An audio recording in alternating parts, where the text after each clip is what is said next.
Today on Keeba Live, I'm going to be talking about the Mission of Healing, a organization that has been founded to give a helping hand to those veterans that come home with PTSD. So stay tuned, we'll be right back.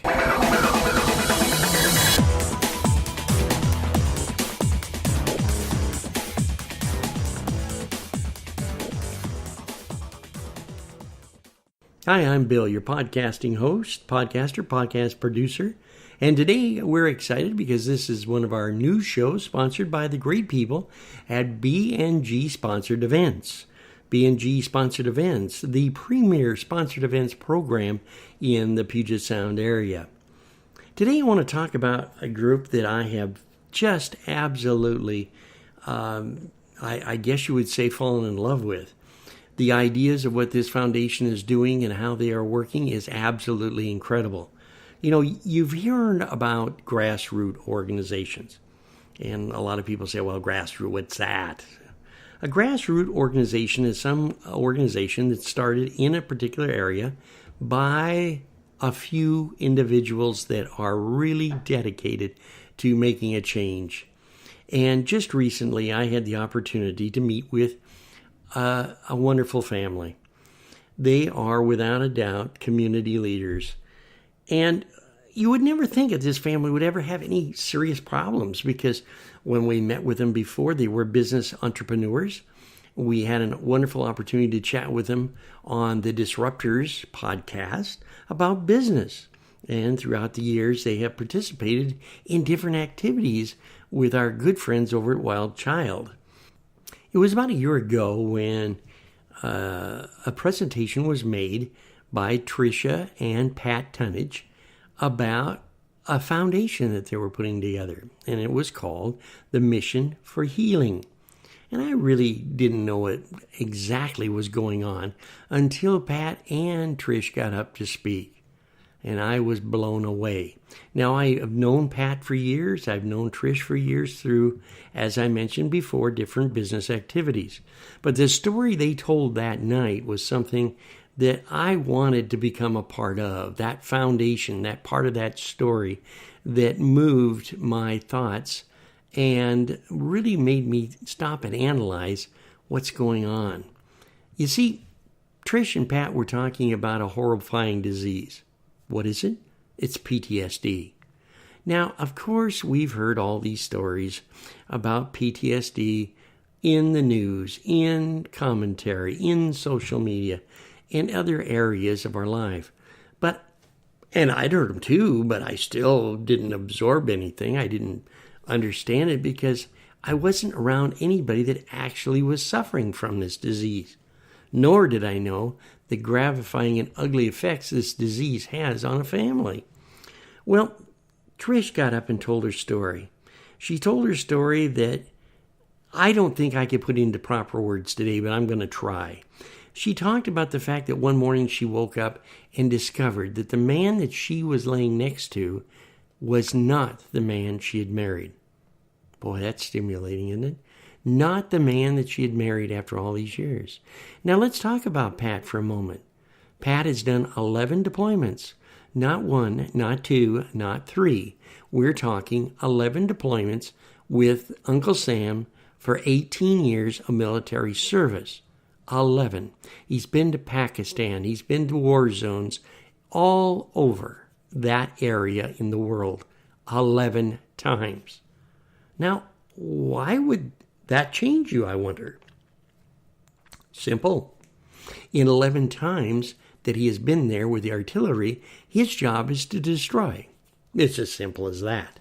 He's trained on hitting targets. He's trained on pushing the enemy back. He's seen horrifying and absolutely unbelievable destruction of human life. He has seen his comrades mowed down and killed. He has seen tragedy that nobody should be within 100 miles of. But yet he was there in combat each day, wondering if he was going to come home to his family. Each day wondering if the man or friend or comrade that was sitting next to him or he was talking to or he was sharing a meal with would be alive the next day. That, folks, is trauma. That, folks, is something that mentally will disturb anyone, especially after 11 trips. Not one, not two, but 11. Now, Pat's wife decided that she couldn't handle it anymore. She had decided that it was over. It was time to see a lawyer and get out of the marriage. It was time to walk away and start life over. And it was an amazing thing to me, the way she said this to the crowd, because she was sincere. She was convinced that this was the only way out. Now, the whole story would take a long time to really tell and develop, but I want to speed up a little bit and move up to the top of the story. The top of the story is she had an opportunity to see and to change her life, her religion, her beliefs, and she answered the calling. It was incredible. She had taken a trip to Africa, and they had come back, and her and Pat had experienced something that can't be put into words. But at that moment, she said right in front of our audience that she knew that God had a calling for her, that He could, through her, make a change and put a helping hand out and up for those others that were also suffering this same horrifying disease. Wow. She put her marriage back together, and her and Pat have worked hard and have made many wonderful changes. And in those changes, they built what's called a foundation of healing, where they could take PTSD people and show them a better way, a way of building families, a way of turning their thinking around again, a way of treating the disease. And folks, this is a mental disease. It's as simple as that. And the only real way to make that disease curable is simply by building self-worth back into a human being, simply by communicating, allowing these PTSD people to let their feelings out, to be able to come out of absolute silence on a disease or a problem or a feeling and share it and build with it. You see, communication makes a big difference, but when you're sharing with those who also are suffering from these problems, you can intertwine, you can reach in and help them really develop answers to the questions they have, giving them back the joy of doing something constructive, the love of God, giving them the tools to move on. And this is what the mission of healing is actually doing.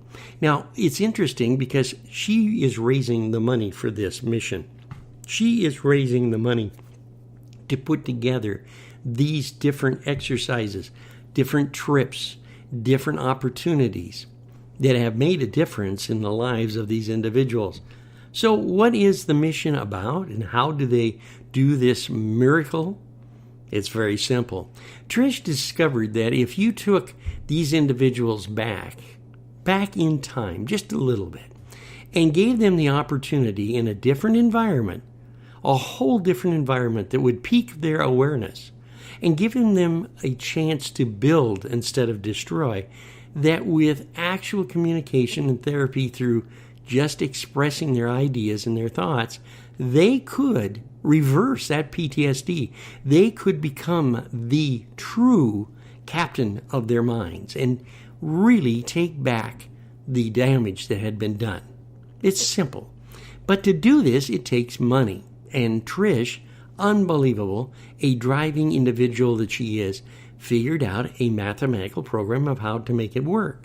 Now, you see, she takes people, 10 of them, plus her and Pat, will go to, for instance, Honduras, which is the next trip, I understand, coming up in December of this year. She'll take over 10 PTSD problem people. When I say problem people, I mean these are ones that have sat down to themselves and said, hey, I have a problem. I need help. The freedom of being able to say that and mean it and open your eyes and open your heart is a difficult thing to do, especially for the veterans that have been trained not to. You know, decompression was the key word that was used when I talked to many of the PTSD sufferers. And time again, it came back to the same subject. When we got done, we never had time to decompress. When we got home to be with our families, we had no time to decompress. So then came the task of how do we get these people, these individuals that have gone to war for us, these heroes from the fire department and others who are suffering PTSD, how do we decompress them? How do we get them to come out and talk about their problems and feel the comfort of good therapy? The Mission for Healing program has done this simply by gathering these folks together, putting them into a family-type environment, then taking them to a country where things are not as they are here, and letting them realize that they can, with their hands and their minds, build things for others, help people, not just destroy and completely see the turmoil of negative, of harshness, of anger. What a gift this is, to be able to be appreciated, to be able to share a different life, to be able to, for them to put out a helping hand up makes the difference. And I believe that the mission of healing is exactly that, a huge hand up to give them the power to become fathers, husbands, and good community members again. So the next time you see a vet and you say thank you for your service, also remember that someday, somewhere, they may need your help and the help of others to overcome PTSD. If you have an opportunity, I would like to welcome you to go to the Mission of Healing on Facebook. And if you can, please donate whatever you can donate to help out this cause. Now, they have another trip going to Honduras where they'll be out helping building fences and repairing buildings and building up communities for those that are very unfortunate over there in a poverty country. Each one will get an opportunity to also have professional coaching, a good time, and put a smile on the face of so many children and parents that are currently living in extreme poverty conditions. I'd like to personally thank everybody for listening to our podcast today. If you'd like to drop us a line and tell us how we're doing on our podcast, I invite you to go to Keeba, that's Keeba, smiling.com. That's Keeba, smiling.com. And also jot over to our Facebook page at Keeba Live for past shows and more information on our special shows coming up. So until we can get together again, this is Bill, your host, saying keep us smiling. We'll be back soon.